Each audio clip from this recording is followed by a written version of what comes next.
Okay, so my name is Macy Lockhart, and today I will be discussing the properties and mechanisms of Tylenol and aspirin. So, to start out with Tylenol.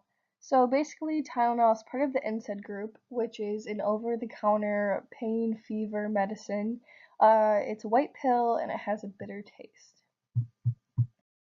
So, the structure of Tylenol. So, here we have a cyclohexane, and it has these double bonds which allow for resonance structure and varying stability with each resonance structure. It has these OH and NH groups which allow for hydrogen bonding. It is white, as I said before. It's solid, has a high melting point, most likely due to the double bonds or the hydrogen bonding. It's stable all around, non-corrosive, non-reactive, non-flammable, which is good for us because we are taking it as a medicine and putting it in our body.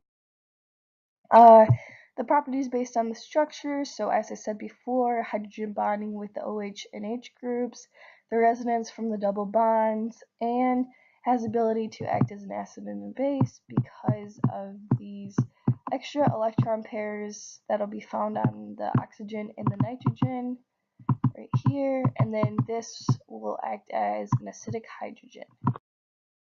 So, how does Tylenol work? So basically, it's going to inhibit the COX enzyme, and the COX enzyme produces prostaglandin.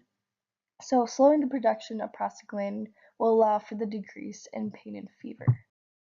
So, what is prostaglandin? It is a cyclic fatty acid that acts like a hormone, and it will be involved in the healing process. So, this is why this brings on inflammation, fever, pain, and blood clotting. So the mechanism. Right here is a hydrogen peroxide, and it is going to interact with this Tylenol right here that I have labeled APAP. So it's going to oxidize the Tylenol, make it a positively charged molecule, and then it will interact with the COX enzyme and it will be able to inhibit it. So new research involving Tylenol. So Tylenol, it does not decrease inflammation like it should, and it is also found in lower amounts in some areas of the body.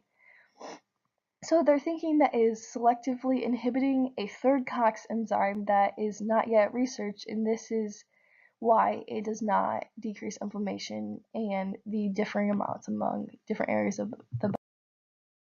So, on to aspirin. Aspirin is a moderate painkiller, and it's part of the NSAIDs as well.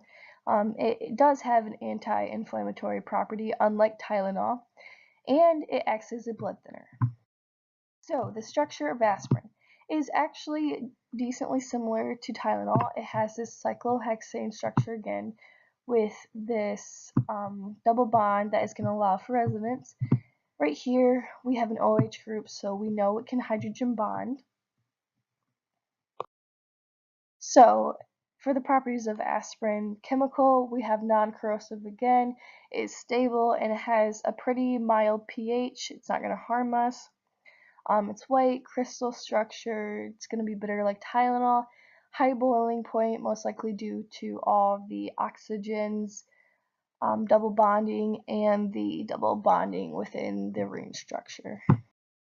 So, based on the structure, again, I said we will have hydrogen bonding right here. We can have resonance because of these double bonds right here. And it can work as an acid and base because, as I said before, with Tylenol, these extra electron pairs can be donated, and we have an acidic hydrogen right here. So how does aspirin work? So aspirin will selectively acetylate the hydroxyl group of a serine residue, and this will lead to irreversible COX inhibition. So COX enzymes have to be synthesized, and so there's a slowing of the prostaglandins that are made. So naturally, this will reduce the inflammation and less pain and thinning of the blood. So the mechanism of aspirin. To go through this briefly, right here we have aspirin. And right here we have the COX enzyme, which this is interacting with it. So eventually, through many mechanisms of electron movement, it will eventually lead to this product and inhibit the COX So how does aspirin prevent heart attacks and blood clots? So basically thromboxane is another chemical produced by the COX enzyme. So it is made to clot the blood so you don't bleed out during injury. So aspirin inhibits this, which leads to less thromboxane produced and therefore the blood being thinner.